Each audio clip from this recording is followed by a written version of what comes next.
How many times have you heard somebody say, you know what, I'm going to sleep on it, and then they wake up in the morning with clarity? They don't know where they've been or what's happened, but they all of a sudden have clarity. We are recharging much more than our physical bodies when we sleep. That's our clairvoyant vision coming. But clairaudience is when you would hear a thought that would come to you that's not yours. It could be the voice of a loved one who has crossed. It could be guidance you might hear from what I'd refer to as a spirit guide. Other people would call a guardian angel, telling you yes or no or to do something. And then they'll ignore it or dismiss it because it's so weird or it doesn't fit this materialistic paradigm. This is clear knowing. It's when you all of a sudden have this just download of absolute knowing or information, and there's no way you could logically explain how you know it. Hey everyone, I've got some huge news to share with you. In the last 90 days, 79.4% of our audience came from viewers and listeners that are not subscribed to this channel. There's research that shows that if you want to create a habit, make it easy to access. By hitting the subscribe button, you're creating a habit of learning how to be happier, healthier, and more healed. This would also mean the absolute world to me and help us make better, bigger, brighter content for you and the world. Subscribe right now. The #1 health and wellness podcast. Jay Shetty. Jay Shetty. The one, the only Jay Shetty. Hey everyone, welcome back to On Purpose. I'm so grateful that you come back every single week to become happier, healthier, and more healed. And today's guest is someone that I've been wanting to have in this seat for a long, long time. I've been a big fan of her books, her work. We have a lot of mutual friends in common who couldn't stop talking about how incredible she is. And finally, I get to sit down with her. I'm talking about Laura Lynn Jackson, the author of these two incredible books, The Light Between Us and Signs, The Secret Language of the Universe. If you haven't read these books, I highly recommend you grab a copy right now. I'm so excited to talk to Laura Lynn Jackson. Laura, welcome to On Purpose. Thank you so much. I'm so excited to be here in this space with you. Honestly, I mean it when I say that I love it when a friend says to me, Jay, I really think you need to have this person on your show. And I know them and we're friends and everyone speaks just so highly of you, your work, of course.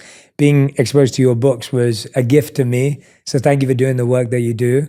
And thank you for making time today and making space and energy to be here with me too. I'm so honored to be here. And I love that. I find that, light seeks light and there are circles of friends that come together and I think expand our own connections, right? It's so beautiful, those chords of connection that happen. Absolutely. Well, Laura, I think today is going to be both educational and enlightening for all of us. And so I want to make sure that we really explain things to people if they're new to the ideas. And then I also want to kind of get lost with you because I have so many things that I want to ask and kind of co-create together. And so my first question is that you're both a psychic and a medium. Could you explain for our listeners and viewers what that means and what the similarities or differences are so that anyone who's learning for the first time is brought up to speed? Absolutely. I think it's so important to understand what that is. Being psychic and reading psychically really means that I am tuning into and reading what would be called an aura or an energy field that each one of us has. Scientists call it a biofield. People in my industry call it an aura. And really within that energy field is all sorts of information. Information about a person's past, present, future. I will see chords of connection between people here to people they love who are part of their lives. I'll see sometimes something I call soul cycles for the person I'm reading for when I'm reading psychically, which looks like a timeline, a historical timeline with lines drawn down. But the lines that are drawn down are important moments on that person's life journey, decisions they've made, people they've met, decisions that have found them that they had to have the courage to say yes to and open the door to and so forth. I might also see a soul cycle where they were locked into a certain time period of learning. Let's say from, age 19 to 23, I'll see a soul cycle there. And it can be very interesting too when it has to do with somebody's past soul cycles, because a lot of times in lives, I think we lose perspective and might feel stuck. Like, I was stuck there, or I was stuck in that thing and I couldn't make a shift or a change. But meanwhile, that was a period that they were meant to be locked into a certain soul cycle or lesson of learning. Maybe it was for them. Maybe they were the catalyst for somebody else to learn. So it can be really interesting in that sense. I'll see soul cycles that are coming from them for them as well. I'll see people in colors, which is a whole language of energy and meaning to me. I can see the maybe gifts they came here with, some of the soul challenges they were meant to face, and what comes next. So all of that I categorize under reading psychically. Being a medium is very different. When I read mediumistically, what I'm really doing is I'm connecting with the consciousness or the energy of someone who's no longer in a physical body. And for me, that experience is very different. When I read psychically, I like to say I'm retrieving information. I'll reach out or I'll look. And when I read mediumistically, I just sit back and I receive information. It's very much, for me, like meeting all new people, and personalities come through and information comes through. It's a very interesting experience for me too, because when I read psychically, I get this inner screen that kind of shows up in my third eye, inner mind. Kind of looks like a widescreen TV or like a movie theater screen. And all my psychic information always comes on the left-hand side, and all my mediumship always comes on the right. So it's very easy for me to tell when I'm switching gears, when I'm getting information psychically versus mediumistically. When I read mediumistically, what will happen for me is I'll see a point of light come in on my screen. And depending on where it comes in on my screen, I can have a good sense of whom I'm speaking with. The upper right-hand side is reserved for anybody who I'm reading who I would refer to as a sitter, for the sitter's mother's side of the family, anybody who's crossed there. The bottom right is reserved for anybody on the sitter's father's side of the family. And then the middle's for everyone else, peers, friends, extended family, pets. Anybody else can come in the middle. So for me, there are two very different ways of receiving information energetically. One is retrieving it or looking, and one is receiving it from consciousness outside of a physical body. Beautifully explained. Thank you so much. That's so useful. And when I was listening to you, I was thinking, is that something that you're doing, for example, when you're reading psychically, is that something that you're doing at all times and it's happening all around you? Or is that something that you consciously, specifically have to sit down and perform a certain practice to do that? For example, do people come in front of you like I am now going, like we do around dentists, we're like, don't look at my teeth because they feel, you feel being judged. Are you reading all the time, or is this a specific practice that has to take place? That's such a great question.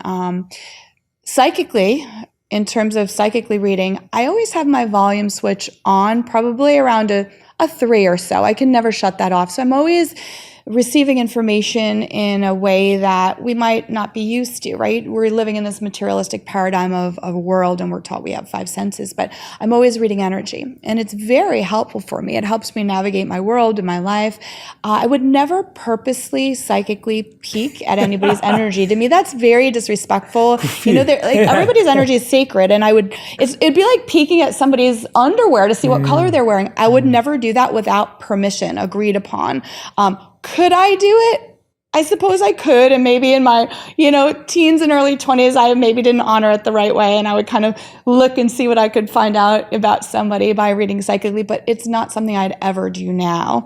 I think we all have psychic abilities, and for some it's more pronounced than others, but I think people use them more than they know to navigate their worlds, and it's a beautiful thing. It's a gift we all have. It's there for the taking, but I do think we need to be respectful of it. So no, I would never purposely psychically read for somebody unless it was agreed upon. To me, that's a sacred thing.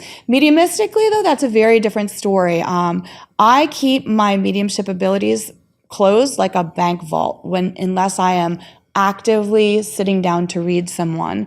And the reason for that really is because I could read psychically constantly and I'll never get drained. If I were a cell phone, after 24 hours of always being on psychically, I'd maybe at an 89%, and then I go to sleep, right? Mediumistically, if I read for an hour, 2 hours, I go from being 100% to a 2%. And it's an energy thing. I can feel it. And if I overdo it or I try to push my limits by reading mediumistically a lot, I'll get physically ill. So I've learned to keep that door shut. But the psychic stuff always stays on. It does. Wow. Yeah. Well, I'm glad now I can relax. But no, it's good to know that. And I think there are a couple of things that I want to dive into in a moment. You mentioned two really fascinating things, and everyone who's listening, I will get to them. You said that we all have psychic abilities, so we will talk about that. I'm fascinated by that. You also talked about how you can read energy and you think it's useful to be able to do that. We'll get back to that. I want to start with, you just mentioned your teens and your 20s. You've been doing this a long time. When did you discover these abilities? What is that process of discovery like from I have a sense to, oh, this is a skill? And what does that journey look like through when did you discover it? And then how do you turn a discovery into a distinct ability, which is what it is today? I love that you're making the distinction between discovering something and then really honoring it and working to create it into a skill that can help others, right? So I think I was psychic since being a child. I would see people in colors. I would very quickly understand if somebody had this kind of blue aura to them that day. I could get along with them. It'd be great. If they had red, frazzly energy, I'd avoid them. I would feel what other people were feeling. That's called being an empath. But it never occurred to me that other people didn't experience that too. I thought that's how life worked that way. That's how the world worked. But about age 11, I realized there was something what I'd label as wrong with me or very different about me, and I wasn't happy about it. When I was 11 years old, I remember it was a hot August day. I was swimming in my swimming pool, and my mother called out to tell me she was going to go visit my grandparents. They lived about an hour away, and we'd see them, every other weekend. And I was seized by this absolute moment of, it felt like panic and knowing at the same time that I needed to go be there with my grandfather that day. I'm soaking wet in the swimming pool, and I'm like, Mom, you have to wait for me. And she's like, Laura, are you kidding me? It's like school starts in a week. This is your last dog days of summer. You're in the swimming pool, really? And I was like, I need to come with you. My brother and sister were in the pool too. They didn't get that psychic download, so they stayed and swam. Quickly changed, went to my grandparents' house, and I had the most magnificent day with my grandfather. It was just the two of us. We were laughing and joking, and he was such a beautiful force of love in my childhood, such an important person in my soul. And when it was time to leave, I remember hugging him and saying goodbye and that I loved him. And that was the last time I ever saw him alive. 3 days later, he was diagnosed with advanced leukemia, was sent straight to the hospital, and he died within 2 weeks. And in those days, unless you were 16 years old, you couldn't go visit someone in the hospital. So none of us got to go see him. And I remember being really haunted by that knowing, because what I quickly realized is what I had felt in the pool that day, that download of absolute knowing, was that I knew I needed to go be with him, and that I knew on some very deep spiritual level that this was my last time seeing him and that he was going to cross. And so I remember, pretty quickly confessing to my mother and saying to her, Mom, I think there's something really wrong with me. I think that I am, maybe cursed or dark or broken or haunted, because, people are not supposed to know when people they love so much are going to die, right? And she said to me, oh, Laura, and I don't know what I did this lifetime to get the mother I did, because she's just extraordinary. She said to me, Laura, no part of you is broken or dark or haunted. You just have an extra ability, is all. And then she confessed that this ability had run in our family for generations. My grandmother used to have dreams that somebody would die and wake up and find out they had died at that exact time of her dream. When my aunt was younger, right around age 11, the phone rang at my grandparents' house, and my aunt blurted out, oh, it's Germany calling to say that my uncle's died. And she didn't even know she had a distant uncle there. Sure enough, it was relatives in Germany calling to say that my grandmother's brother had crossed. And, at the time, she was told, we're never speaking about this again. It was something that was kind of hidden. But I think in that moment, my mom gave me permission by telling me no part of me was dark or broken or cursed, and that I was meant to embrace this. So then I was like, great, I have this ability. I'm part of this club that I wasn't sure I was happy to be part of, but I was part of. But what was I meant to do with it? And I definitely did not treat it as respectfully as I should growing up. It was a very handy tool in bars to hit on guys and read who I'd be a good energy match with. And I remember, one of my boyfriends I walked up to and I was like, so your name starts with a J, your dad's on the other side, you have a 7-year-old brother. But I told him all this stuff about him. He's like, are you a stalker? And I'm like, no, I'm just psychic. It's just normal. How did that go? Right? Well, we dated for like 2 years Oh, until wow. I was like, that relationship had run its course, It was a beautiful growing thing, but meant to move on, as oftentimes relationships are. Yeah. But it took me a while to recognize that, this was an ability I could use to help people. And I remember one of my sorority sisters in college was really stressed and really upset about graduation, to the point where she couldn't think about anything else because she had been dating this boyfriend and she didn't know what the future held. And so, all my friends knew I had these abilities. So she came over to my house one day and I sat down and I did what would be called a reading for her. I said, you know what, you're going to end up marrying your husband. You're going to have 3 kids.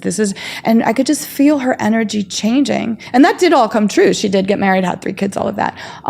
But I could feel like her sense of peace inside calming. And I realized this is something I really am meant to honor and share with others. It's not for me. It's not for me to know certain things and that sort of thing. It's really to share with the world. And it took me a while to really honor it in the right ways. And then my journey led me to want to help people in grief. I spent 20 years as a high school English teacher, and I did this in secret. And I tested for an organization called for the Forever Family Foundation in 2005, where I had to go to a hotel room, and there were people set up at different stations. I had to just give them readings, and they couldn't say a word. They just had to score me. But if you passed, you could help people in grief. And I really wanted to help parents who had lost children volunteer, right? And so I passed their tests, and that's when I think I really started honoring this in the right and most respectful way. And I would just volunteer a lot, and I'd go on grief retreats, and I'd help connect people here on earth with their loved ones who had crossed, and also teach them that they didn't need me in order to do that. And that's when I think it really became much more of a skill. And then I wanted to work with scientists as well, because I think this field is so disrespected. I get it, it's certainly woo-woo. And I think it's really interesting because a lot of the top universities have had these psi labs, these labs that explore psychic abilities. Princeton had one, Harvard's developing one, UVA still has one. But a lot of times the academics don't want to go near this, right? So I think it's very important that I work with scientists and that I volunteer to be tested to find out how this ability works for me and how we can all access this. So my journey definitely led me to that. And I think the more you practice anything, the better you get. If I were to pick up a violin and then practice every single day and utilize that skill and ability every single day, I'd get pretty good at it. And so for me, I am never separated from the other side and what I do. And so I do think in time I came to understand that it was a gift that I was meant to share with others, that I'm really here, I think, as a teacher more than anything, to teach people how to access this part of themselves and connect with it, because you can transform your life. It can become so much more beautiful and meaningful and all of those things. So that's the long story of how I got to where I am today. Well, no, thank you so much for sharing that. And you mentioned science there, and I wanted to touch on, you actually had scientists put EEG scanners on your brain, right? Like Yes. they actually looked into, what did they find was different or interesting or unique? That was fascinating to me. So what they found is that, number one, my brain does not look normal from the start. They did a recording of just what's called like a baseline brainwave level, right? Before I start to read psychically or mediumistically.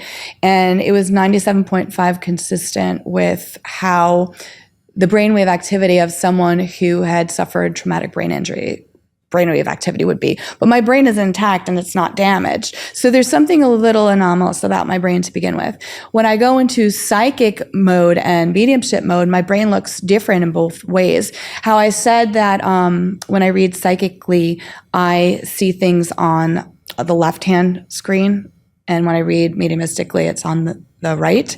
Well, what they found in my brain is that, our optic fields crisscross. And so when I would be reading psychically, my brainwave activity would show that I was seeing something from the left-hand side when I was reading psychically. And when I was reading mediumistically, it would do the opposite. It would show, this optic nerve would light up, showing that I was seeing something that wasn't there. That was one thing. The other thing was that my brain wave patterns looked very similar to, interestingly, monks when they meditate. I kind of blew out their charts too in terms of measuring my brain waves are usually between, I want to say, let's say 0 to 60, and mine were at 120, 160 at points. My brain races, it does some interesting thing. But the most important thing they found is that when I go into psychic and mediumship mode, my brain wave activity in my frontal lobe, which really stretches from about here to here, silences. It looks like I'm comatose. The brain wave activity just goes down, and different parts of my brain start lighting up. The most distinct thing seems to be like the back right-hand side, and that area of the brain, it's where part of different lobes intersect, has been noticed and noted to have a lot of brain wave activity in people who have had brain damage that kind of shifts their sense of self out of themselves to being connected to all things and causes them to become very empathetic. So my brain wave pattern that as well, where I just get into this super connected, empathetic state when I read, which I can verify. What I love about reading is, day to day, I'm driving in traffic and somebody cuts me off, I'm going to get annoyed. I'm going to have a hard time having unconditional love for that person. But the minute I read for somebody, if I have a session with somebody, I feel unconditional love for that person for the rest of my life. There is some magical chord of energy and connection and beauty and light and love that happens when I go into someone's energy like that. That can't be undone. And it is such a gift for me every time to feel unconditional love for people. It's just amazing. And so that seems to be what my brain shows I'm doing as well, going into this really deep meditative state of empathy and connection and love. That's so beautiful to hear that. And it's almost like that idea of when you study or understand someone's history, when you gain context on their experience, when you learn why they are the way they are. And I guess through your experience, you're learning that in the most intimate way. It gives you such a different perspective to look at them through. And I'm glad you mentioned there the science around monks' brains. I remember interviewing Matthew Ricard, who's dubbed the world's happiest man, because when they scanned his brain, they found the most presence of happiness, learning, and being in the moment. And those were the 3 signs they looked at for sparking joy or happiness. But you mentioned there earlier that you see yourself as a teacher to help people get better at this and to almost get better at sensing energy. And you've obviously always been able to do that. And it's really interesting when you describe it in the way you do, because I feel I'm good at sensing energy, not in a psychic ability way, but in a personal navigation of the world way. And that is such a strength and so useful for friendships, for work. And it's really interesting because sometimes I'll sense it, but I'll still go against it too. And I think a lot of us who are unpracticed would say that we do that as well. But let's start with the psychic abilities you think we all have that we use, but we're not aware of. What would you say they are? I find it so funny that you just said, well, I'm reading energy, but it's not psychic. Or it absolutely is psychic. I think the word psychic is such like this word nobody wants to touch these days. Oh, no, I meant more as in I'm not skilled and trained No, but you are. But I also think the word psychic for many people is such like I don't want to go near that. The history of the word, right, is so wrought in like fraud and like you picture just like a neon sign and that sort of thing. But I think we are all psychic. And by that, I mean, we're all energy readers. And I think it is a skill that some people are better at than they realize, like expert level. Like, honestly, Jay, I think you're an expert level energy reader. I really do. And I don't necessarily think you think of yourself that way, but I think you're just using it in the most fluid and beautiful way to guide you to the people you're meant to connect to, maybe things you're supposed to say no to and avoid, whatever that may be. I love that you brought up the studies on Matthew Ricard. Yeah. I remember reading that chapter in your book and saying, oh my gosh, this is so similar, because one of the ways they measure happiness, right, is by looking at gamma rays increasing. And so that was something really interesting when I do readings too. My gamma rays go off the charts. Here's the thing. We all have that ability. You know, what the scientists have told me is that there seems to be some sort of switch in my brain that I just know where it is, and it's also very easy for me to turn on and off. But we all have that switch. I think we're all born very psychic and very connected to the place we came from, to one another. And before we have formal language, we're just reading energy. We're reading the energy of all things, and that's how we navigate our world. Then what happens? Well, usually between around age 5 to 7, we start formal schooling and we get very locked into the frontal lobe of our brain, because here's what the frontal lobe's in charge of: analytical thinking, critical thinking, math skills, language skills, all the day-to-day stuff we need. And when we come to school, we learn, and we just get stuck and tracked in that part of our brain. So it's really just reintroducing ourselves to that pathway back into our knowings, our deep connection with what I call the other side, with energy, with understanding how to access it. And the most important thing is learning to honor it. One thing you said is like, I'll get these, knowings, or I'll read the energy, but sometimes I go against it. That's so true for all of us. There are so many different ways we might get information psychically. I always talk about our psychic toolbox that we're born with and will never leave us. We just have to learn to reaccess. I call it the 4 clairs. There's clairvoyance, which means clear seeing. And that's like, when you sleep at night and you dream and your physical eyes are closed, but you are vividly seeing, that's our clairvoyant eye, right? That what other cultures have called the third eye, having your third eye open. It's the same thing that I see when I'm reading and I'm watching my screen, but everybody has access to it, and every single person uses it every night. Interestingly enough, too, the only time that our frontal lobe goes offline is when we sleep. So every night we have this incredible opportunity to connect spiritually. How many times have you heard somebody say, you know what, I'm going to sleep on it, and then they wake up in the morning with clarity? They don't know where they've been or what's happened, but they all of a sudden have clarity. We are recharging much more than our physical bodies when we sleep. But clairvoyance is definitely one of the abilities. And I've heard a lot that people who practice yoga, when they will be doing yoga poses, will all of a sudden get flash images in what they call their mind's eye. That's our clairvoyant vision coming. Clairaudience is another one. It means clear hearing, and it's when you hear a thought that's not yours. We all have subtext going on in our minds every day, our own personal narratives, the stories we're telling ourselves about our own lives. And that's a whole other discussion about how to shift that into the positive and how important our thought energy is.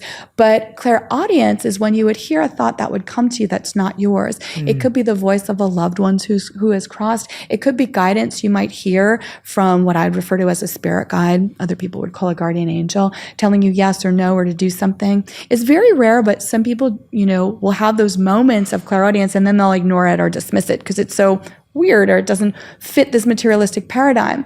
There is claircognizance, which most people have and can identify this. This is clear knowing. It's when you all of a sudden have this just download of absolute knowing or information, and there's no way you could logically explain how you know it. Maybe you're driving and you're like, I'm not going to take the short way home. I'm going to take the long way home today. And you do it, you honor it, you get home to find out that there was some accident that closed down the road you wouldn't have known about.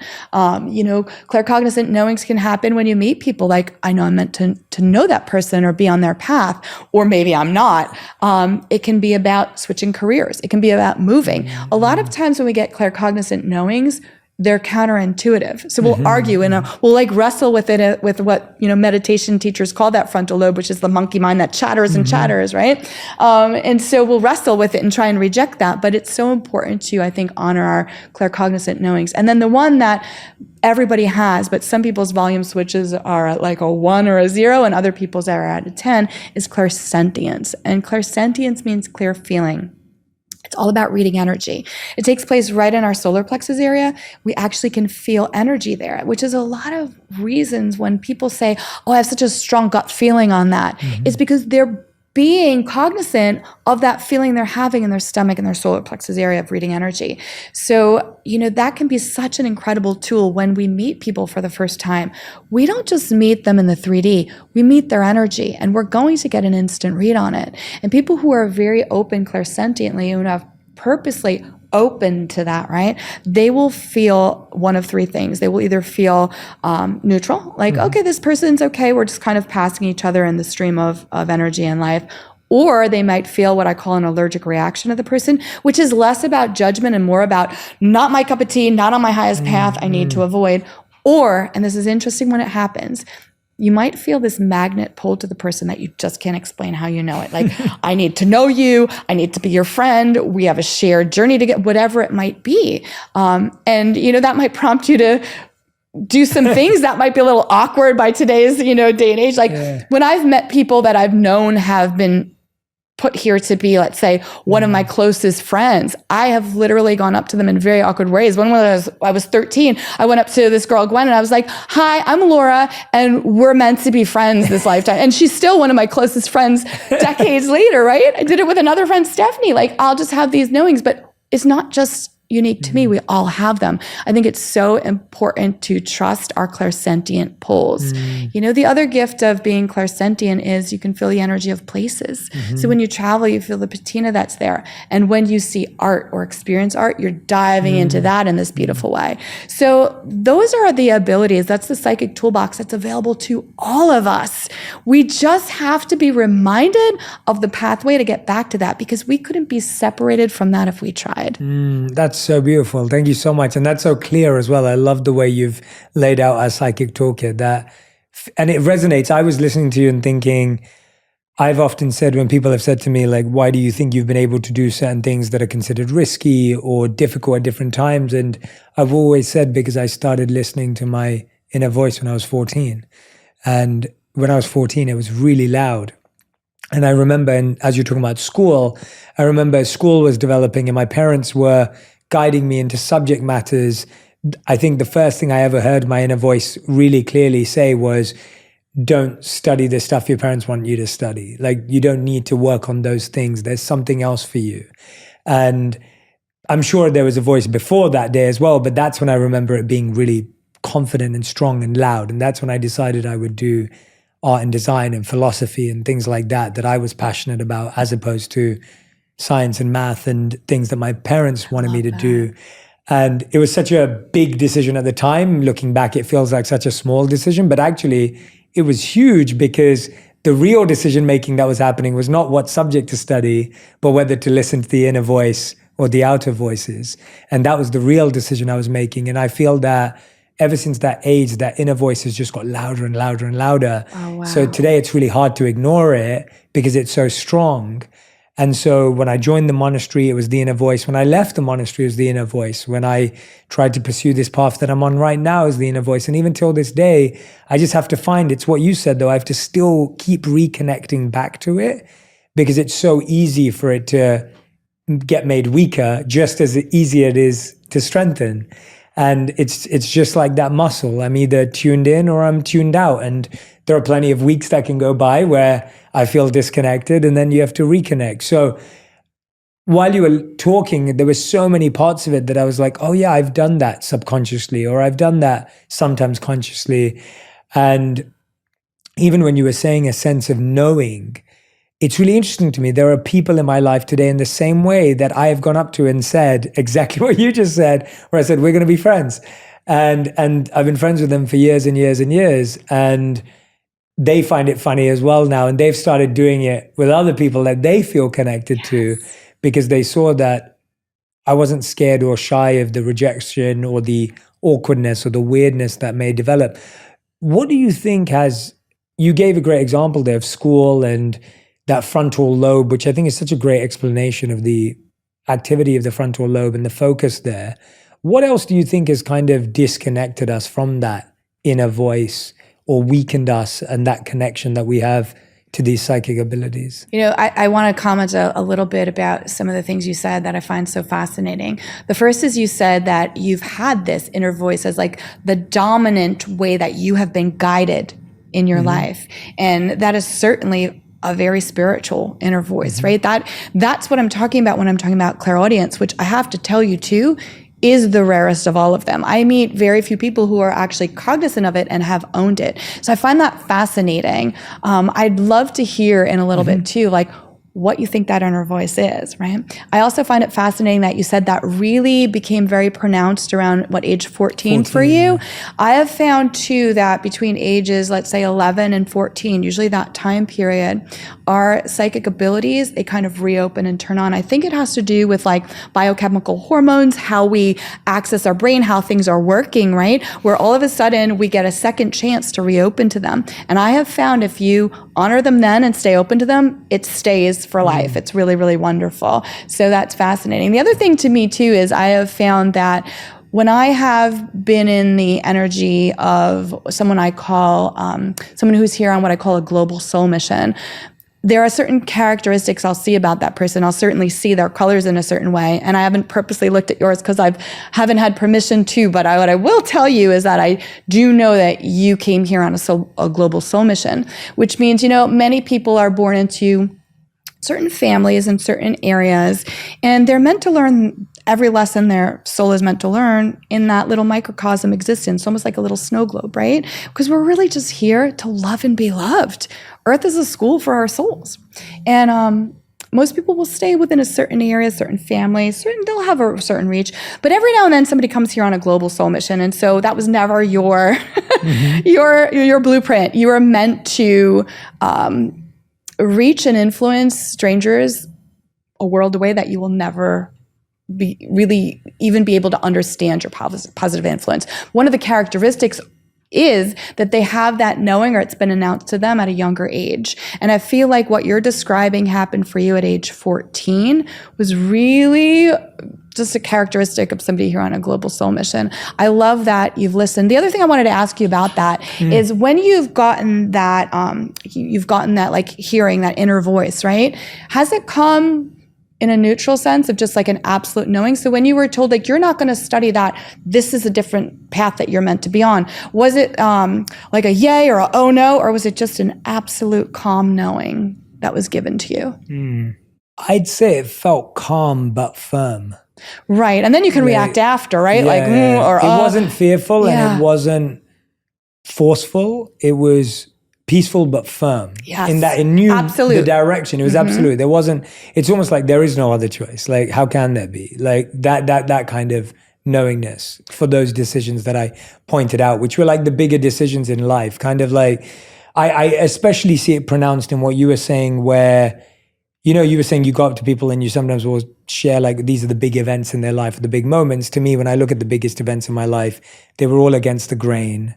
Lots of people disagreed with me, but I just knew inside of me that they were the right decision. And that's how firm but peaceful it was.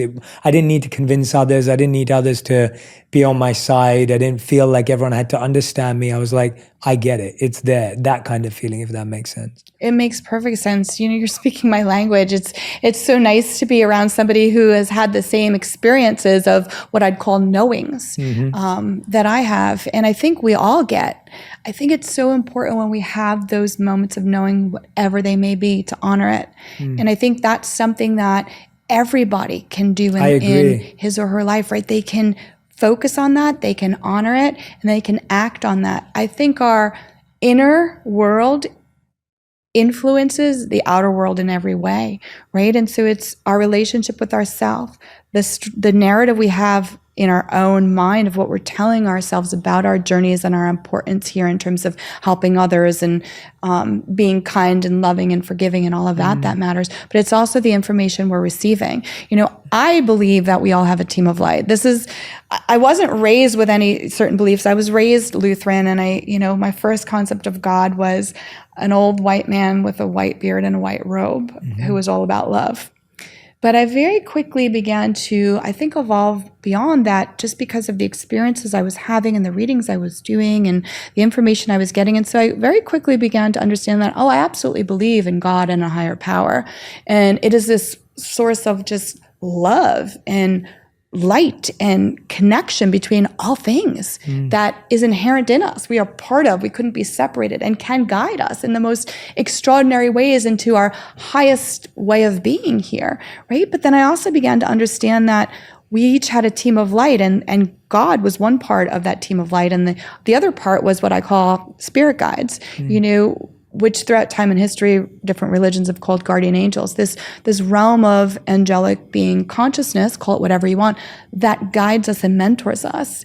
And from what I've come to understand, most of us have between 1 and 3. It's nobody we knew this lifetime. It's just advanced angelic beings that guide us, and a lot of times they will use our 4 clairs to communicate with us and guide us. What's interesting to me is that your team clearly uses clairaudience, which is amazing. Our teams of light will reach us in different ways too. Sometimes in the dream state, we'll have precognitive dreams that guide us, or things of that nature. But we all have that there, whether we have a sense of having spirit guides or not, they're still helping us. Some people get very caught up on like what their guides look like, what are their names. I don't think we need to focus on that. It's really the least complicated relationship we ever have. They're just here to help us. If we ignore them, they just circle back and help us again. And then the third part of our team of light is anybody we loved who has crossed to the other side, pets included, ancestors included. They're part of our soul group too, and they help guide us and do that as well and lead us on our highest paths. And here's the thing, everybody has a team of light. They're there for the taking, to access and help you. And if you've never really dived into your spiritual self, it's never too late. It's just about opening. But I've completely strayed from the question you asked. It's actually, no, but that's really useful because it helps me ask a better question actually. Genuinely, if let's say, and this is what I hear from a lot of people, and that's why I'm hoping that this conversation is really going to help them. When I talk about that personal experience I had, it's more rare because most people feel they learn to switch off their inner voice at 14. Yes. So more people that I speak to, and I'm sure people who are listening and watching to us today would say, Jay, I was taught to turn that off. Like when I rose my voice, or when I was assertive, or when I was firm, or when I felt like I was told to shy away from that, or I was told to fit in, or step in line, or whatever it may be that someone received from their family, parents, friends, whatever it may have been. So I found a lot of people have done the opposite, where they've actually weakened or disconnected from that voice. And now if they're here sitting listening to us right now, they're thinking, I want to get back to that. Like I want to be able to know. I don't want to have to. And that's what I like about your work so much, is because you're telling people you don't need to have a psychic to tell you, or you don't need something external to tell you. You can actually tune in yourself. So I guess my better question is, how do people who disconnected early on reconnect now? Because it's almost like you had a best friend who you stopped talking to, and now you got to pick up the phone back to them, and you're uncomfortable to have that conversation because you haven't talked to them in 30 years and you don't know how it's going to go. Right. And you're like, is this going to work? And here's the thing, it will absolutely work. I'm really the anti-business model in the sense that as a psychic medium, like nobody needs me. Nobody needs to come to me. Let me show you how you can do this yourself and how you can reaccess this part of yourself that is sacred and so important and so connected and incredible and light-filled and will lead you on a path of love and help you find your highest path here. How do we do that? It's so easy. It starts with one simple step, which is intention. So you get quiet within yourself and you say, to your team of light, you don't even have to really know who they are yet. You just have to have that sense of being part of something greater than yourself. And you say, okay, I'm all in. Please help open me up. I like to add more to that. And I like to say, use me as a vehicle of love and healing in this world, however I can best be used. Guide me, teach me, show me. And I think that energy, intention of wanting to reconnect with your own abilities, with the other side, to be guided by something greater than yourself, to honor that and hold it sacred for yourself, that intention is everything, because it gives the other side permission to now work with you and reopen. I've had people I love doing workshops, and my favorite part of teaching workshops is watching people see the light of their own being and recognize that they have all these abilities that they swore they didn't. So people will come to, let's say, a one-day workshop, and I'll do these certain activities targeted at getting them to use their clairvoyant vision. So draw something without ever seeing it, or hold an object that somebody else owns and tell me the impressions you get off of it. And they all say, we can't do this. And they feel really foolish. And then they go and they knock it out of the ballpark. And what has then changed within just a few hours is their relationship with themselves, because they can no longer deny that part of themselves. And they no longer can think like, oh, well, I need to go to a psychic medium to get my answers or to gain access to this realm or to find out my purpose or my path or my truth. No, you don't. You need to just honor that part of yourself and be reintroduced to it. And I think there are certain ways we can be that help facilitate that. Yeah. Meditation, absolutely. Why? Well, when we meditate, we're going into that part of ourselves. We're reconnecting with that greater part that we're part of, right? It's getting us quiet. It's silencing our own physical kind of materialistic energy. Surrounding yourself with people whose energy you love and who lights you up. Energy is kind of like a lake right at the top. It's like the sun is shining, it's sparkling, it's clear and beautiful. You go down darker, deeper, colder. There's all sorts of slimy things down there. You don't want to be near it. Well, stay with people whose energy is at the top of that lake. There has been research done too that shows that when you are open to the fact that you're connected to something greater than yourself and that these psychic abilities are very real and you can access them, they happen more frequently. And that when you are around people who share those beliefs, it unfolds in tremendous ways. And this has been studied. So just having that belief and being open to it is going to have it happen to you more and more and more. I think then we start to recognize these synchronicities that begin to appear far more frequently, these meaningful coincidences that aren't coincidences at all. Everything that is happening to you is always happening for you. You are always being guided into meeting people, maybe facing a soul challenge that is going to help you grow. Maybe saying something to a stranger or smiling at them and changing their whole day in a way that you couldn't understand. So it's really just about, I think, overcoming two things: fear and then trust, right? We have to overcome the fear of, I don't really have this ability. I can't do this. I need to depend on somebody else to show me how. And this isn't going to happen for me. So many times I will have people say to me, I read signs and I decided I wanted to ask for a sign, but I was so scared that I was going to ask and not get it that it took me 2 weeks to finally do it. And then I got it because they were so afraid that they were going to be foolish in the sense of believing this could be true, trying and then being let down. You will not be let down. Trust in your abilities. So overcome the fear and then trust in it. A lot of times people will have these really amazing moments of connection, psychic connection to something greater, receiving a sign, having a synchronicity, thinking about somebody and then they call, whatever it might be. And they'll be really fearful to share that experience because they're almost fearful to embrace it, but they're also fearful about being laughed at. I can't tell you how many times, especially when my first book came out, people would come to my events or come to my signings. What they really want to talk to me about is they'd want to share an experience that they had that was so magical and sacred and such an incredible connection, right, with somebody they love on the other side or being guided in a certain way. And they came to share it with me because they knew I was a safe place, that I wouldn't laugh. And I would always say to them, this is beautiful. Have you told other people about this? And they're like, no, I haven't, because I didn't want to get laughed at. But here's what would happen. People would start to share their stories. And instead of being laughed at, the person they said they shared it with would say, oh my gosh, that's incredible.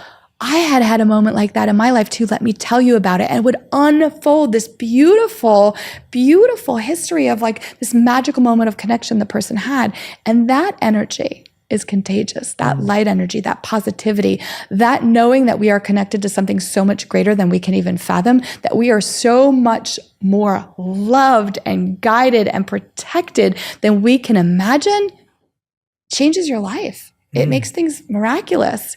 And when you have a mindset of being open to that, of saying, I have these abilities and I'm so excited to explore them and embrace them, send me the people, the books, the situations, the lectures, the shows, the experiences I've met that are going to help foster that in me, you're also connecting and giving permission to your team of light on the other side to help do that for you.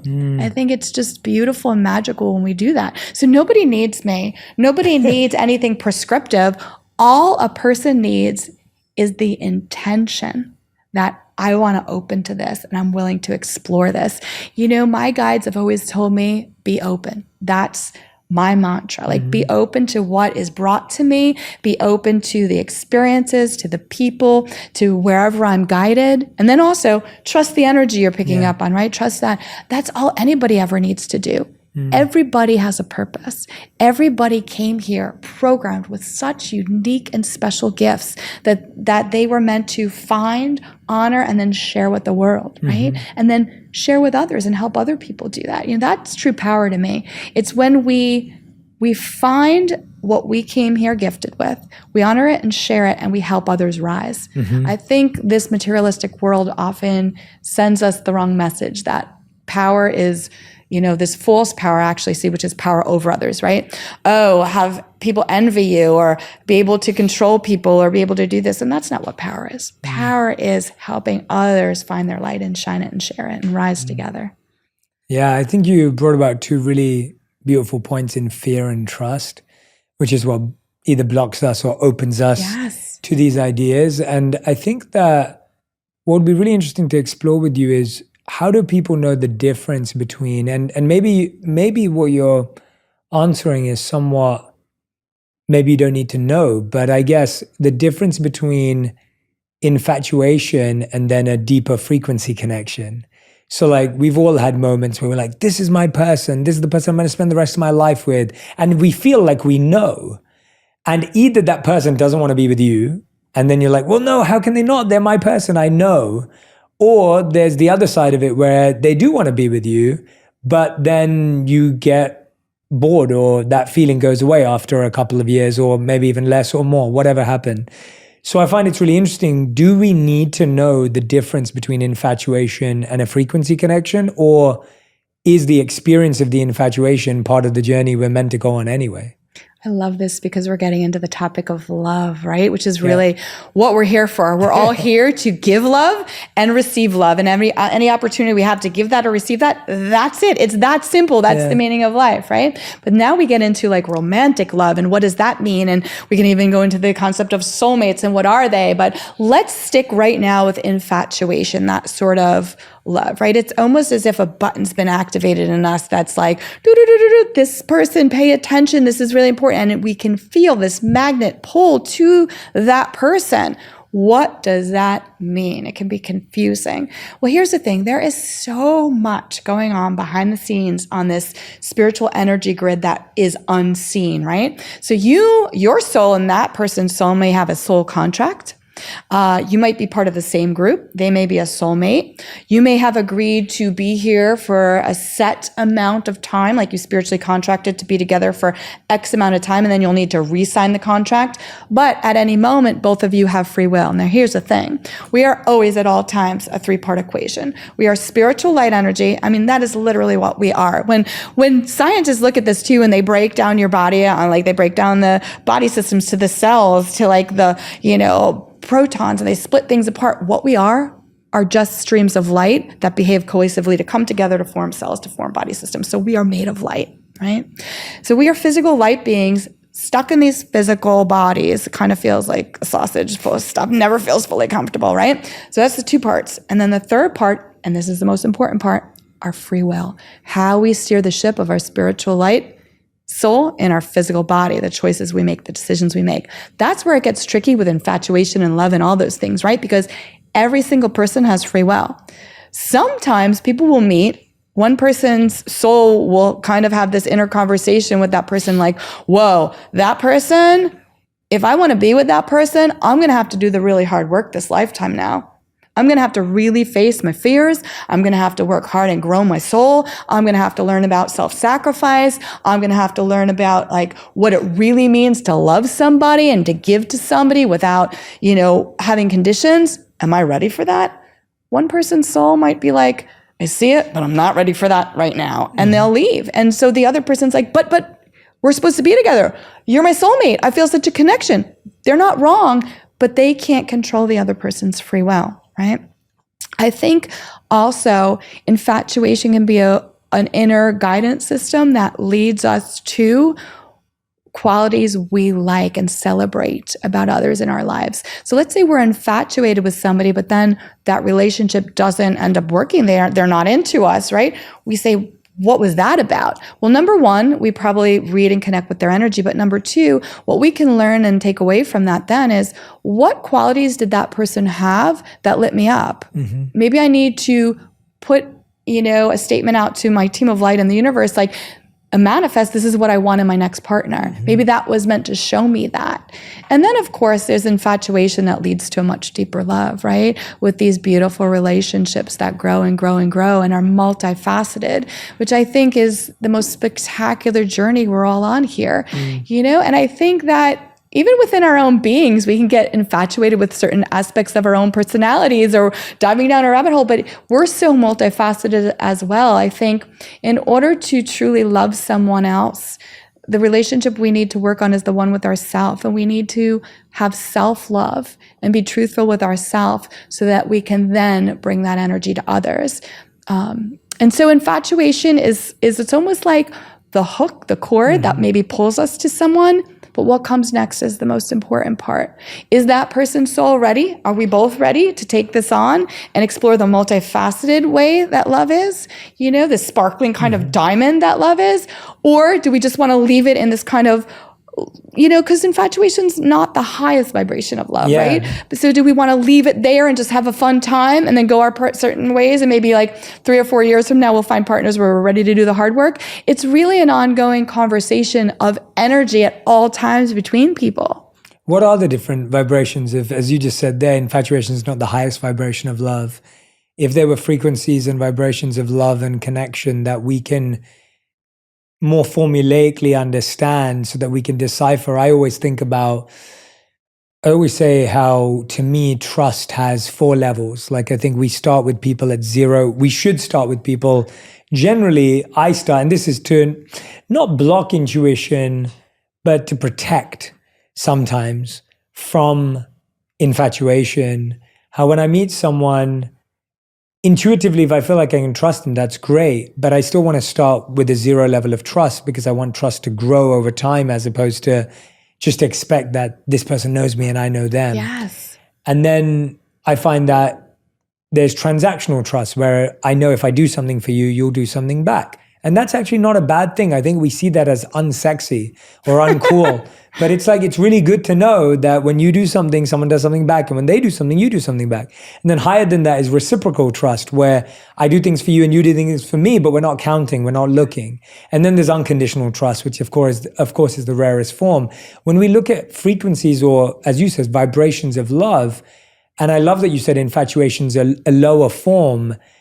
I'm also intrigued by what happens at the opposite, because I think a lot of people today are on the dating apps, they're going out on dates, they're connecting online, but they're like, Jay, I feel no connection. Like, I'm feeling no energy now. And I think that's becoming more and more common, where people are coming back from dates or even meeting people and they're like, Jay, I just don't feel like anyone has the energy I'm looking for. Where's that coming from? Is that people struggling to express their energy, or is that because you haven't found the right person yet?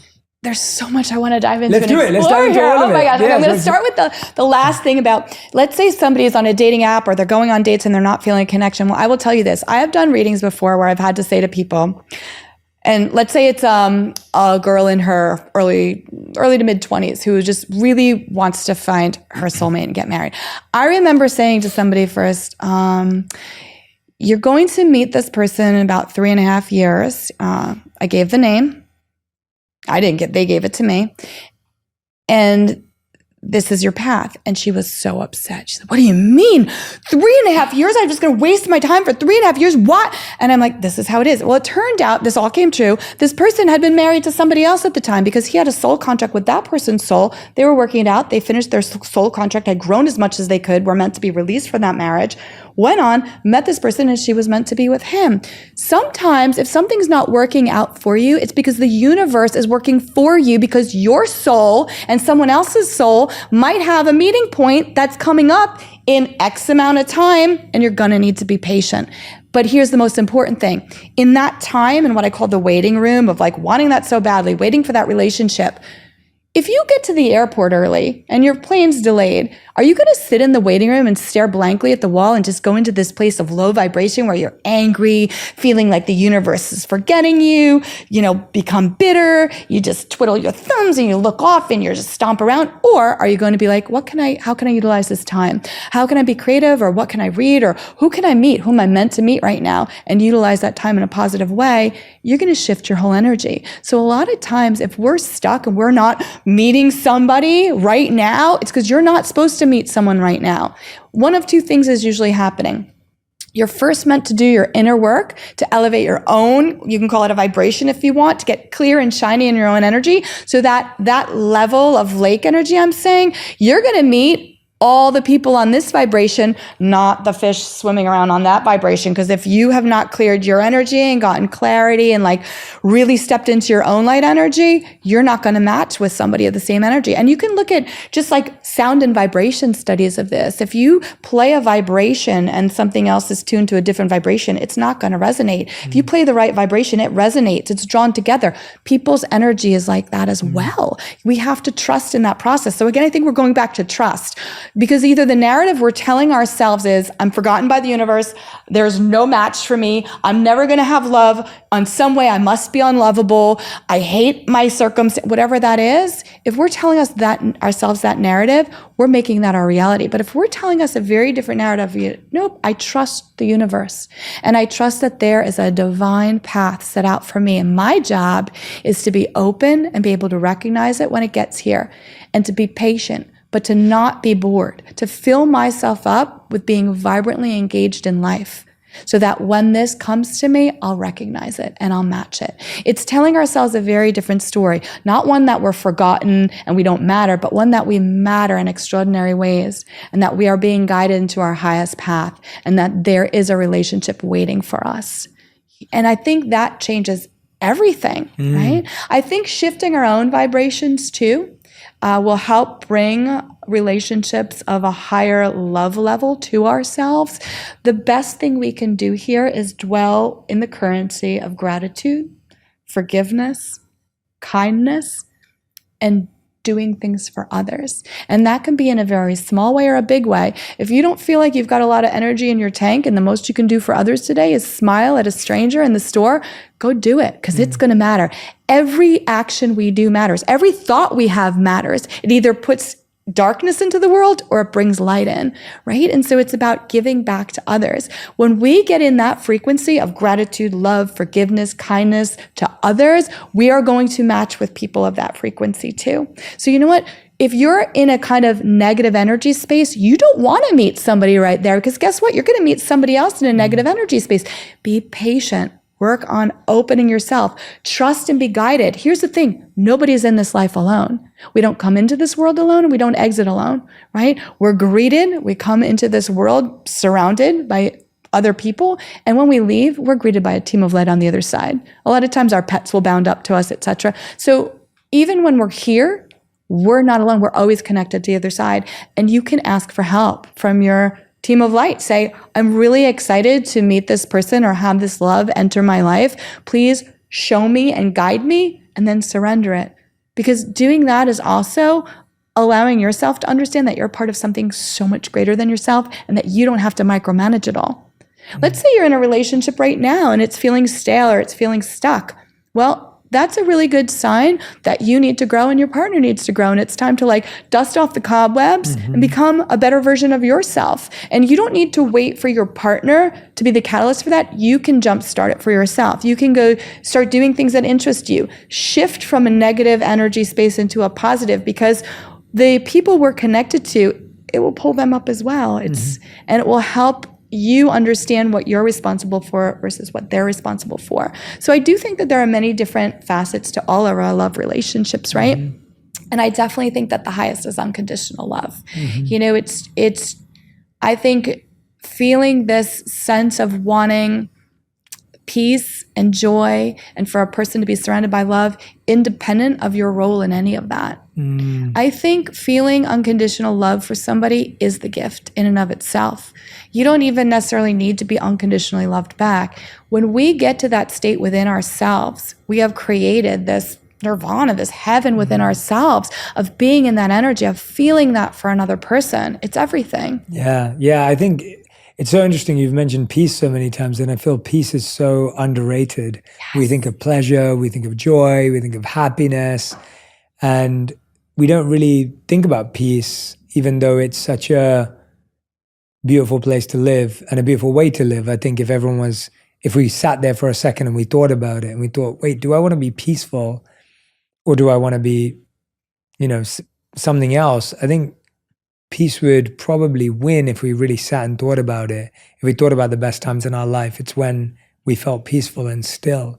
And that's almost the energy that's needed to connect to that. I think the infatuation, I think the initial attraction, that almost comes as an unpeaceful energy. It's kind of impulsive. That's such a good point. Right? It's kind of fast. It gets your impulsive. attention, It gets though. your attention. Yeah. But it's not peaceful.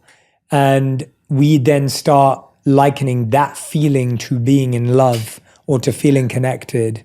And when we're peaceful with someone, it almost feels awkward or it feels boring. And it's just because we're not trained to understand the value of peace.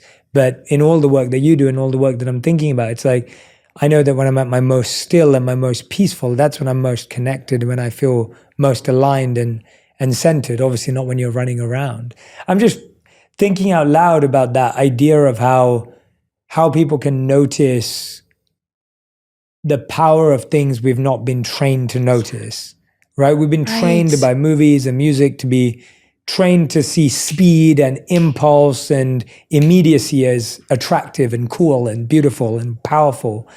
But then if you think about when someone pauses before they speak, like there's so much presence in that, and it's peaceful. When you see someone reflecting or thinking, it's peaceful. When you find yourself feeling sure about something, it's not impulsive, it's peaceful. But we've just not been trained to appreciate peace in that way or stillness in that way. And therefore, when it comes about, it starts to feel boring or complacent or lazy or just kind of a bit awkward, I think, is probably the best word that people experience it through. I love what you're saying. It resonates so deeply with me. One of the things that I've learned so much about through all the readings and from always being connected with the other side is about how to live in the here and now. And I think that peace is underrated. It absolutely is. And we're not taught to pay attention to it, right? I think our society and our world's like, be aggressive, go out and do this, woo-hoo-hoo. Be noticed, blaze trails. And I think there's great energy around that too, right? Creators and being creative and change agents of the world and doing all that is phenomenal. But all of us are multifaceted within ourselves. And if we don't create space to honor the peace within ourselves, our own beings, we're not going to know how to identify and honor it in our relationships with others, right? And as I've, grown and because every time I read, I'm a student and I'm learning too. I've learned the importance of peace, and that peace comes in a very calm way. Like a lot of times people say to me, how can I tell the difference between psychic information and anxiety? And I say, that's a great question. I'm well, anxiety is like the opposite of peace, right? And if you have anxious thoughts of fearful things happening, that is anxiety. Like that's fear. That's fear generated from the monkey mind. Because if you get information that's going to help you avoid a situation or inform you about a situation coming up, it's not going to come through in a frightening way. It's going to come through in a very neutral, almost like peaceful knowing, right? So it's like learning to release anxiety and go into that state of peacefulness. And I think a really great question everyone can ask him or herself is, what brings me peace? Because the answers might surprise you. And I think a lot of times people have trouble getting quiet within themselves, which is why I'm a big advocate of journaling or writing. Because I think when we write, we start talking to our inner self and things start coming out of us that we never thought we would even think or say. And it reflects back to us what's really going on. So just sitting down and doing a really quick activity, like sit down and for maybe 1 minute, write what brings you peace. And you can go into it going, I have no idea what brings me peace, but watch what you end up writing, and I think a lot of times it's going to be about what we do for others or how we create sacred space or honor our own light. One of the things I love that you were saying about your trust starts at 0, I think that's so important. And it's not mean. It's actually honoring your own light. Like, we are all light beings, and so many of us don't respect and honor that part of ourselves. We like give it away, we just disrespect it. We need to know that we have inherent value, that we are loving beings, worthy of love. That's our birthright of our souls coming here. But honoring that part of ourselves where we also wait and find people who are also light seekers, people of the light, people who are respectful, I think is really, really important. You know, I just wanted to revisit that because I was so moved by what you said about that. I think it's so important. And the different levels of trust, right? Kind of matches the different levels of love, if you will, right? And I think trust and love go hand in hand. And I think the greatest kind of love has a peace in it. So these are things we might not usually think of when we think of love, right? We think of love and how the media will portray it. It'll be like dozens of red roses, romance, this, that. But you know what? Sometimes love is an elderly couple walking hand in hand on the beach, not talking, or somebody being at somebody's bedside, helping them go home, cross to the other side, because they love them. You know, it's doing for others when they can't do for us. And love is so much more powerful than just romantic love. And I think when we get into our relationships that maybe start with infatuation and are very romantically based, I think the really powerful, beautiful thing that can grow there is this unconditional love, or love that goes in all directions, but that has peace inherently in it. And yes, I agree. I think when you're in a relationship that there's a certain level of peace, you're like, wait a minute, am I missing something? Yeah. Like, where's all like the pizzazz, drama, and shouldn't I be feeling drama and these intense emotions?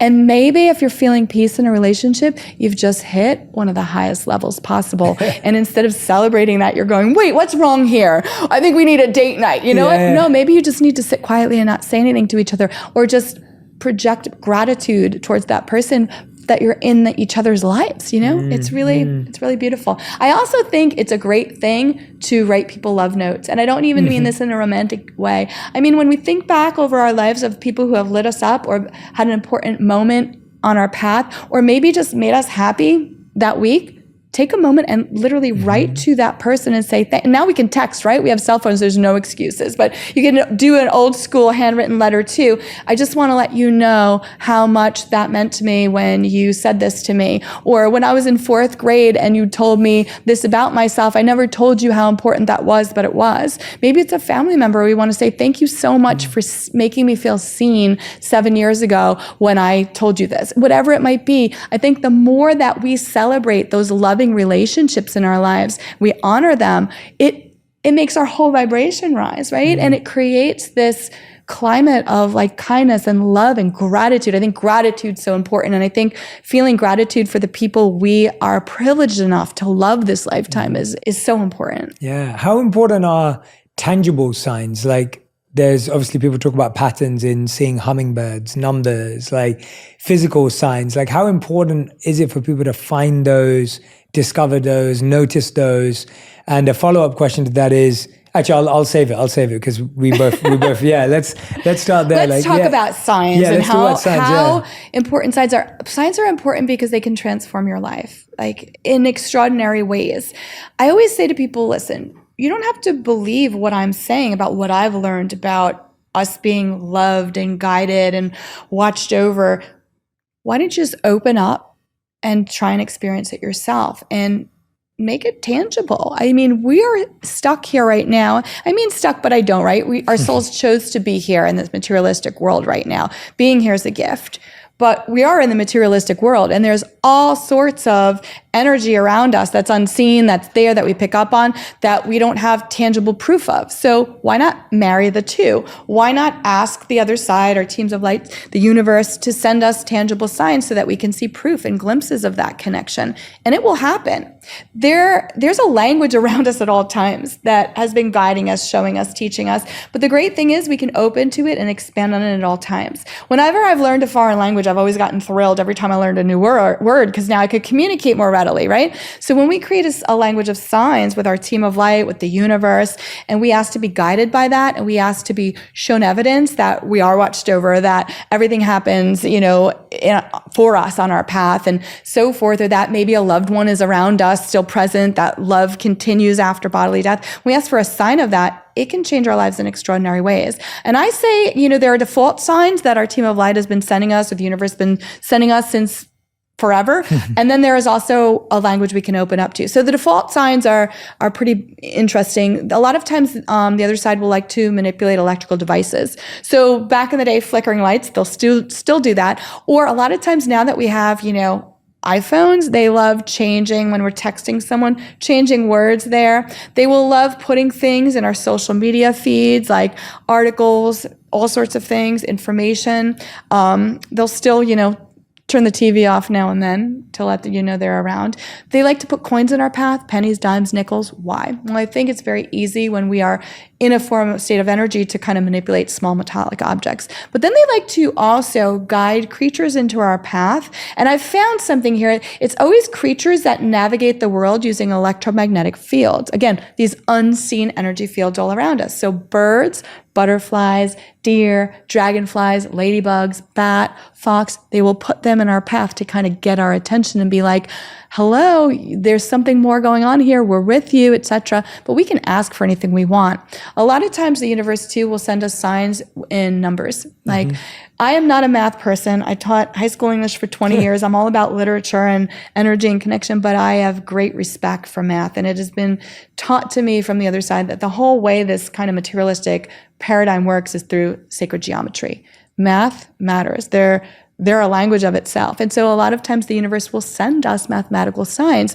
For some people, it might be the number 1111 or 444 or 222. Some people have very specific numbers that have followed them their whole lives. Some people have numbers that just feel good to them. They can't explain it. It just feels good. So the universe speaks to us through numbers too. But we can open that dialogue. Again, intention is the most important thing, saying, listen, I'm open and I'm ready for this language of signs. Please send them to me, guide me. But we don't want to just say, send me the signs. Because yes, the other side will establish signs with us, our guides, God energy. Loved ones who have crossed will sometimes send us signs of things that they were known for, but we can open it and expand it and ask for specific things. So we can say, hey, I'd like the number 222 from now on when I'm on path and I'm on my highest path and I'm doing the right thing.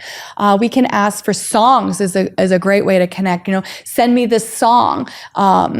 And sometimes our loved ones on the other side will send songs that they were known for too. They'll like play with it back and forth. We can ask for creatures. We don't have to just ask for creatures that navigate the world with electromagnetic fields. We can say, send me and pick something really different. Like I used to ask my guides for monarch butterflies and I was like, that's too easy. I'm going to start asking for aardvarks, armadillos, and anteaters. Because then my monkey mind will have to pay attention when I get that. Because of course we want to dismiss when we get signs. We're like, send me another sign so that I know that was a sign. And then we get it. And then we're like, send me one more sign and I promise this time I'll believe that it's a sign, right? So our monkey mind's always wrestling with it. So when we ask for kind of outlandish things, we have to pay attention when we start getting them. So when I get aardvarks, armadillos, anteaters in the most extraordinary ways, usually when I'm just thinking to the other side a question, or is this in my highest path to do, or it could be when I'm having a challenging day or celebrating something, I'll get my sign, right?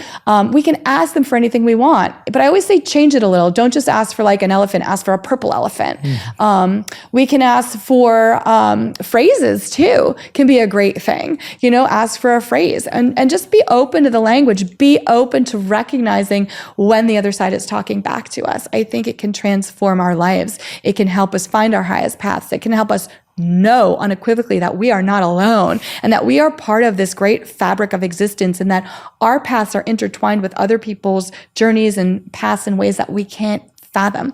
Nobody gets to understand the impact of their spiritual self while they're here. When we cross and we do, this life review, where in an instant, we're able to see not only the choices we made, but feel and see how it impacts other people's paths. It's mesmerizing, but we don't get to know it when we're here. We just have to kind of trust that we're doing it. How do we trust we're on our highest path? Well, using a currency of forgiveness, kindness, gratitude, love, those things. And I love the way you're speaking about how it's so different for everyone. And you're so right. Like we all second guess signs because we've been so conditioned to not believe in the, subconscious. So there's a part of us that's skeptical and cynical, even when, like you said, you get a sign and you're like, show me another one, show me another one, show me another one.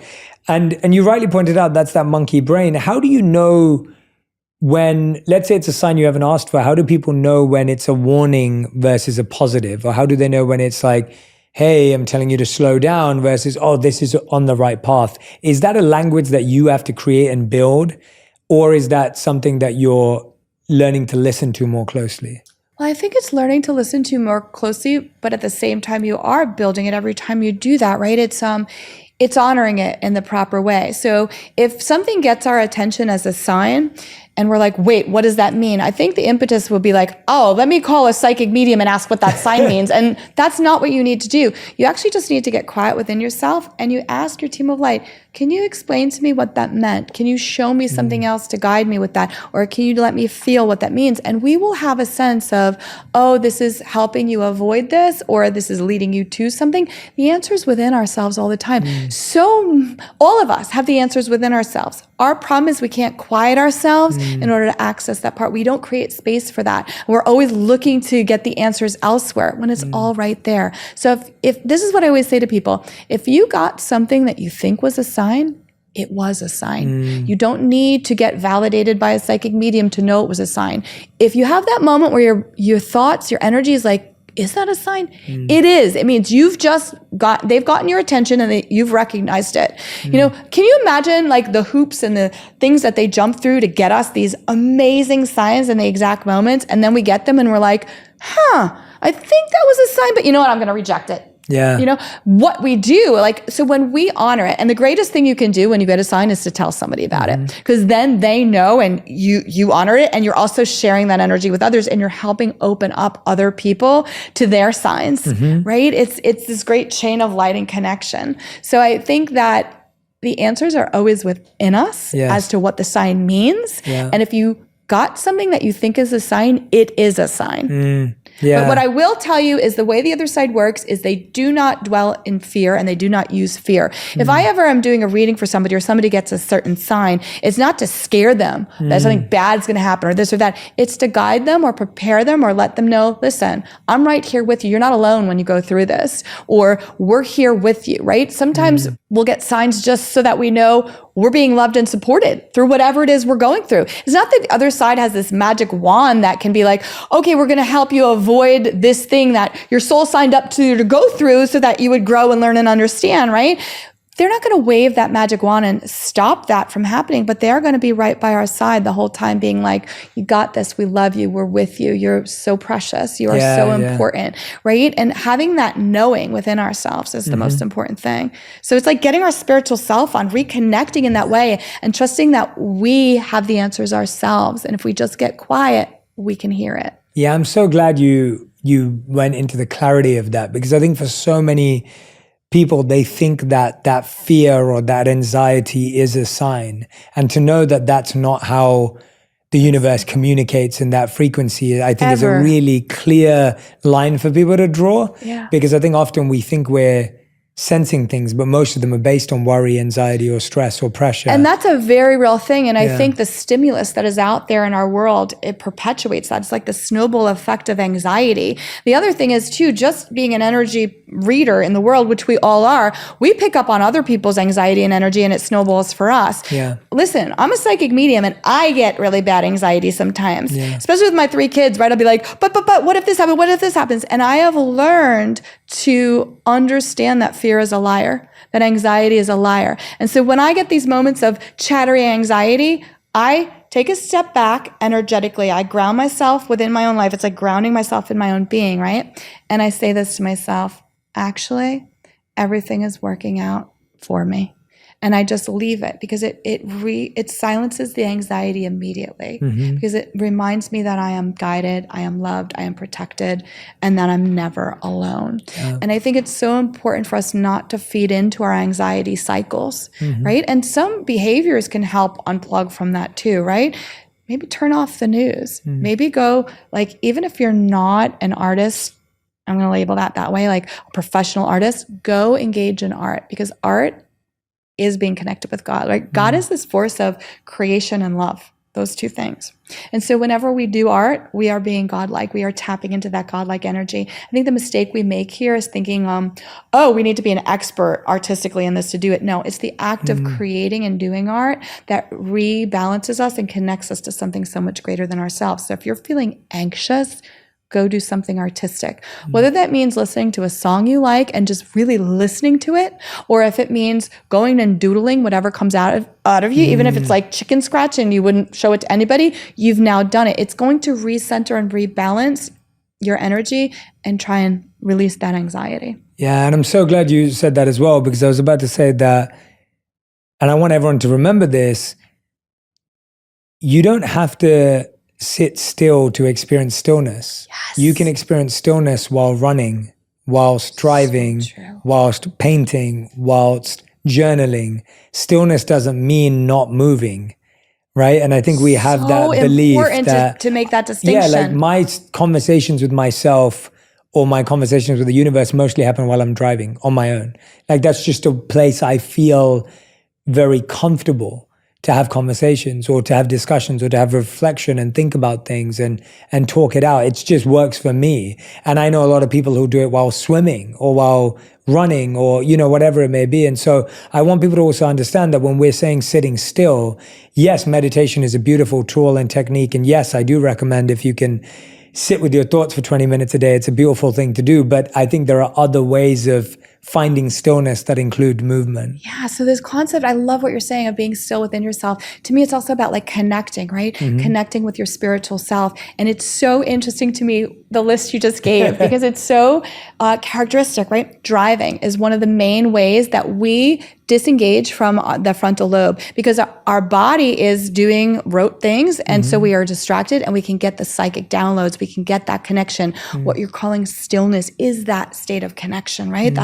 It's so magical. Another way, taking showers, people get it. Swimming, running and exercising gets you into that state of connection too. A lot of times athletes, writers, musicians, artists, people will describe it using the same exact word. They say, I don't know, I was just in the flow.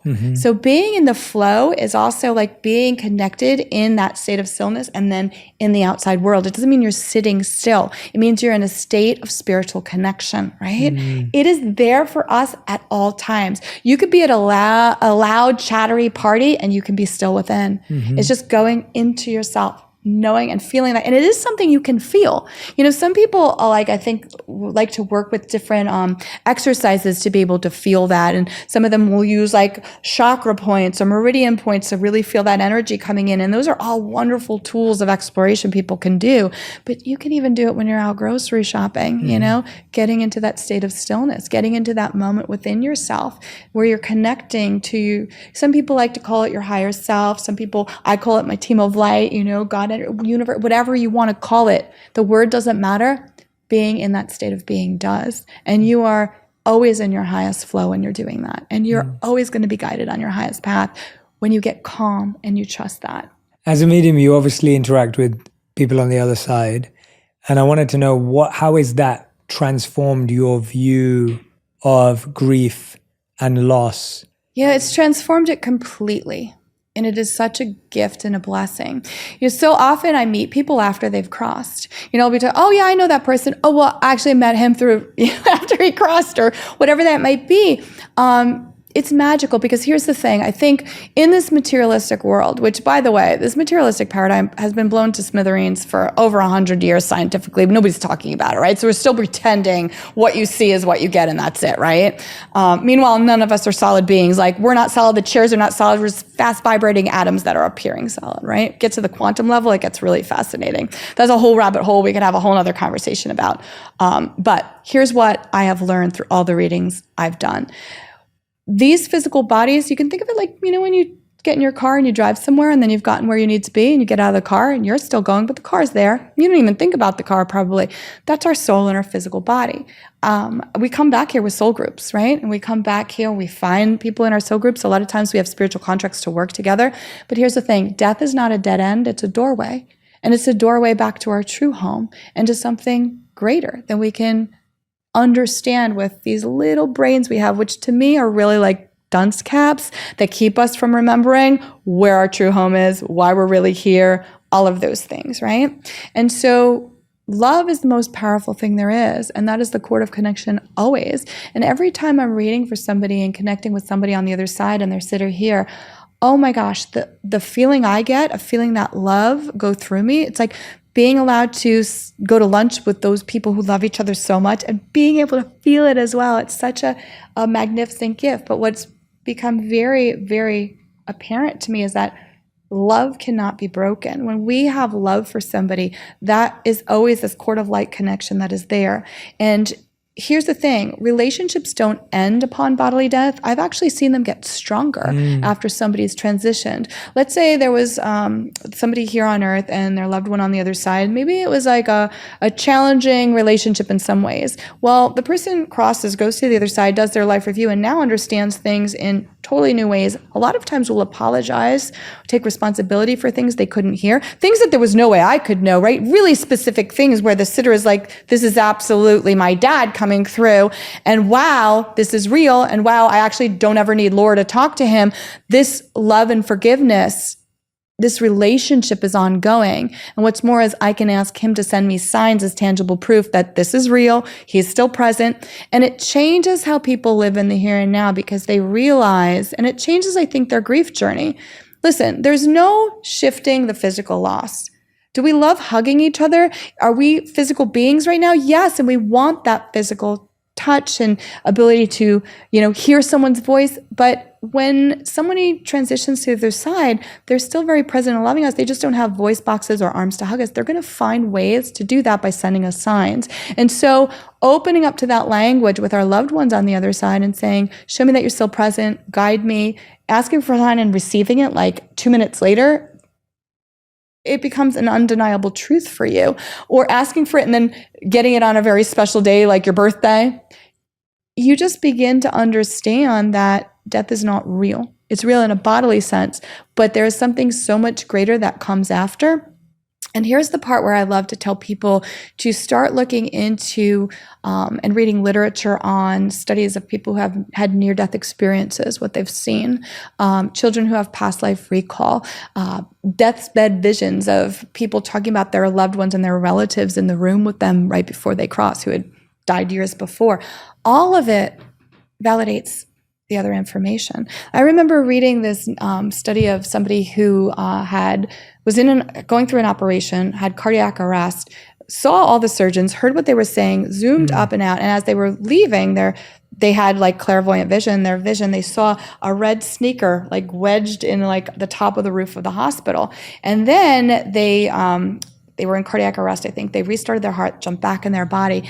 And when they woke up from this operation the next day, they're like, oh yeah, I had this experience and there was this red shoe there. So they sent the custodial staff up, and sure enough, you couldn't see this with the human eye anywhere. And this is way back before drones existed. There was the red shoe exactly where they said. How can we explain that? How can we explain any of these things? Our existence is so much more mysterious and miraculous and guided than we can fathom. We are so watched over. We are so loved. We are so inherently important to the people we meet and the people we're connected to. And that is what the other side has taught me. That is what people who have crossed have taught me. They have talked to me too about what they're most proud of in the things that they have done here in the world. And a lot of times it's like what they did for others that is still reverberating. One of the things I love is that people who have crossed will talk about things that their loved ones are doing in their name and the here and now. Anytime somebody raises money in someone's name, let's say they run a marathon, guess what? Your loved one's right there with you, and they're going to find signs and ways to show you. If we go, let's say we have somebody on the other side who crossed and it's their birthday, and we go to the ice cream store and we're like, here's, $20, whoever the next people buy it, tell them it's on like this person's name. Like that person's still allowed to be connected to this beautiful chain of light and goodness here on earth. So I think it's really beautiful to embrace this understanding that our relationships don't end with bodily death.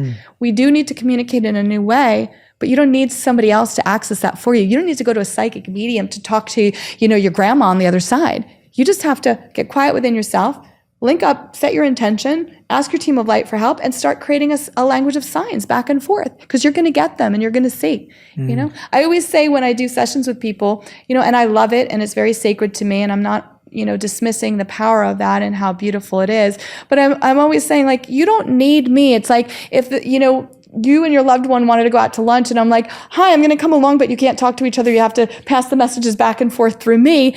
You don't need that. You don't need me ever, right? So we can learn how to do this on our own. And I think if people are unsure, but they're willing to test it and start creating a language of signs, I think they're going to be blown away by what happens. And it's a very interpersonal thing where you try to explain the sign you got to somebody else, and it's like, I can't even explain how amazing this was and what happened. But there were a couple of things that stood out to me while you were talking. I read this book years ago. It was by Ian Stevenson called Old Souls. Yes. And so if anyone hasn't read that, I highly recommend it. If you're interested in out-of-body experiences, near-death experiences, or past life memories, I think he, across his time and his research, he talks about at least 2,000 to 3,000 cases of all three of those. Yes. And that book is such a great resource and, such a great thing to look at if you're fascinated by that. And there's so many examples, like you gave with the red shoe in there. Oh, there's so many great books on this too. That's why I say to ask the other side to lead you to the right books, because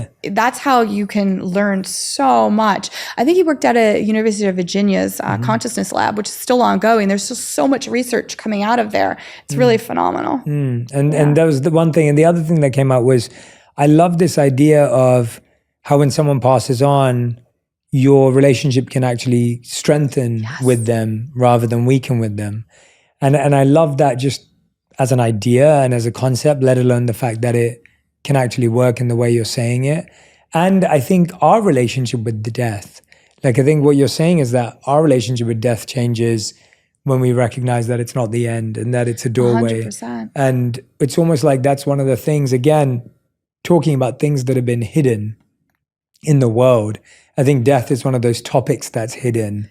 Right. It's a subject matter that's hidden. It's almost taboo. It's and taboo. It shouldn't be. And it's ironic, right? Because it's the one absolute for all of us. Yeah. You think we'd be exploring this more. And the other thing is, we all have people we love, animals we love who have crossed. We all are going to have to deal with grief in some way. Why are we not talking about this? Why are we not exploring this concept, right? Almost everything we've talked about today is so, it can, like everything in the world, this can be so beautiful and wonderful, and it can also become an addiction and a crutch and a kind of, if done in an unhealthy way. So if someone's obviously doing this from a place of trust instead of a place of fear, we know that's a healthy relationship with your signs, with your team of light, etc. But for someone else, often what I find, there may become a over-dependency out of fear or an addiction to trying to figure all this out all the time out of insecurity or fear, not out of trust. And I think with anything in the world, we see that. Anything in the world, if done through trust, can be beautiful. And anything in the world, even if it's really good for you, even meditation done through fear, is not going to have the same result. So how do you encourage people to constantly tune into the healthy version of what this can look like and maybe not get caught up in like the constant worrying and the checking that often leads to their curiosity in the first place? Yeah, it's very interesting, right? Because I can see how you could go down like a lower vibrational path with this. And the way that I could see that happening is thinking you need others to validate your experiences or to get the answers from, rather than having this sense of calmness and knowing that the answers are within you and that you are hardwired to the other side yourself and can receive guidance in that way, right? So I'd be wary of trying to search for things through other people rather than through the vehicle of your own heart and being. One thing I just wanted to comment on too, where you said relationships can strengthen when people are on the other side. What people on the other side tell me is like, what they love is being able to be present always and be in more than one place at more than one time with people they love, like that they're not limited to, their own body, physical bodies in the way that it was. But getting back to the fear path with all of this, there's dark energy and there's light energy. And I think we can all feel the difference. And I think, I always work in the light. When you work in the light too, I think that you don't concern yourself with, I guess I'd say like ego in a sense. And I mean that for everybody who is opening and embracing this too, because the ego will play on your fear. The ego will say, I'm such a fool for for trying to believe in this or testing this, or what if I tell somebody this and they're going to make fun of me, or I don't have the power myself to do this. I need to go get answers from somebody, or whatever that might be. I think letting go of that and just taking some deep breaths in, because I think breathing will always connect us with our soul. It's what the other side has told me, makes our soul click into our body is when we're born and we take the first breath, right? And when our soul leaves is when our breath stops. Sometimes a little bit before. That's actually, sometimes they talk to me about that. A lot of times if we have a traumatic death, we actually leave earlier. But I think that when we breathe, we can dispel the fear. So if we're starting to feel like focusing on something, it's funny, like when you talked about infatuation, I think that can happen with lots of things, not just love, right? So getting infatuated with this, like, I need all the answers now to my life. I need to know this. Like, I think it's very important to take a deep breath in and be calm and know that the answers will be given to you in divine timing. There have been times too where I've read for people, or even on my own path, where I've gotten certain information and I'm very aware that I'm not meant to know more until a certain time. And that might be because I need to experience a lesson for myself or whatever it is. But surrendering to that, I think, is important. That's peace, though. That's peace. Yeah, that's what I mean. That's such a beautiful relationship with this art form to have, because it's what I often feel like we're so addicted to the answers, or wanting to get the answers, that we don't know if we ever put in a sincere request. Right. It's almost like you're at a restaurant and you're like, where's my order? Where's my order? And then you realize you forgot to place the order and you didn't order it. In this sense, it's not an order. In this sense, it's a request or a seeking. But I feel like if our energy and effort goes into a sincere, genuine effort to ask, to request, to seek with authenticity and peace, then we can have a chance to listen and hear. But if the request is coming in as a demand or as a order or as a kind of, aggressive expression, then chances are it is harder for us to listen to and receive what may come from the universe, or whatever we may call it. Does that resonate? Absolutely. Yeah. It's a very different vibration, right? Yeah. About like demanding versus trusting. Mm-hmm. And I think that in order to get into our own light energy, into the flow of that light, there is a certain surrender that has to take place. And that's very uncomfortable for most of us, because we like to micromanage things. We also think we're go-getters, so we need to go get it or we're not going to get it. What I've learned is like there is divine timing in everything. And the greatest lessons I've learned, because I'm always in a state of connection, and you'd think I'd have a really great advantage. Like, oh, do I get to know my whole life path and everything that's going to happen? No, I get to know moments or glimpses, and then I'll be given more, and then I'll be blinded at times completely, and I'll be told by my guides, like, you're blinded on purpose. This is a pop quiz for you. Here you go. I've always respected that. But I think it would be very easy to get into the mindset of crossing my arms, stomping my feet, and being like, this is not fair. Why don't I have access to this information? There is so much going on for every single person's life journey, and by that I mean soul journey, that we can't understand. I think if we trust in it, we don't have to be happy about it sometimes. Let's say things aren't going the way we want. We need to trust that we're being guided, that it's going to unfold for us. That here's what I like to tell people whenever I read for them or whenever I meet them, and this is the truth. You are right exactly where the universe wants you for this exact moment in time. You are not off path.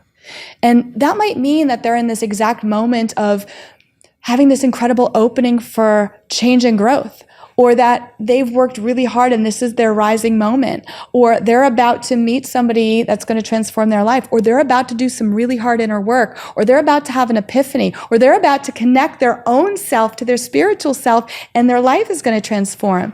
But nothing about any person's life is an accident. And anybody who listens to this, you are exactly where the universe wanted you to be at this exact moment right now.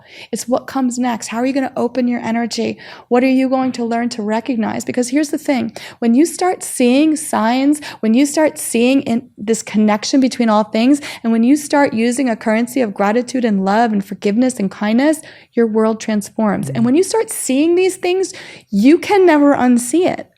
And you have to surrender to the fact that, oh, there is a path. And sometimes your journey is part of someone else's journey that you've agreed to do. And it might be a little bit uncomfortable leg of the journey, but you're missing the perspective of understanding the beautiful chords of light you're creating, or how you're helping that person's soul, that maybe your soul and that person's soul had a contract that you were going to come here and do that for them, or be a catalyst for them to do something. It's when you start viewing your life in that way, it becomes extraordinary. That everybody you meet you're either a lesson for them, they're a lesson for you, or they're a moment on your path that's getting you in the right place in the right time for the next thing to come. Nothing is accidental. Laura, thank you so much for your time and energy today. I'm so grateful we got to do this, and I learned so much, honestly. And I know that everyone who's listening and watching, I'm hoping that they're going to be fine-tuning and becoming more aligned with themselves as well. And again, of course, I want to remind everyone that you can read both of Laura's books, Signs, The Secret Languages of the Universe, and then The Light Between Us, Stories from Heaven, Lessons for the Living. Both of those books, we'll put the links in our caption to both of them. Laura, we end every On Purpose episode with a final 5. These questions have to be answered in 1 word to 1 sentence maximum. And Laura Lynn Jackson, these are your final 5. So the first question is, what is the best advice you've ever heard or received? I think that it's be true to yourself. And the second question is, what is the worst advice you've ever heard or received? That's a tough one.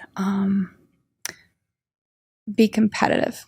Why do you think that's bad advice? Well, I think the worst childhood game we ever play is musical chairs. This sense that, there's a dearth. You have to get this when somebody else can't. You have to get this over somebody. I think that being competitive with others is never the answer.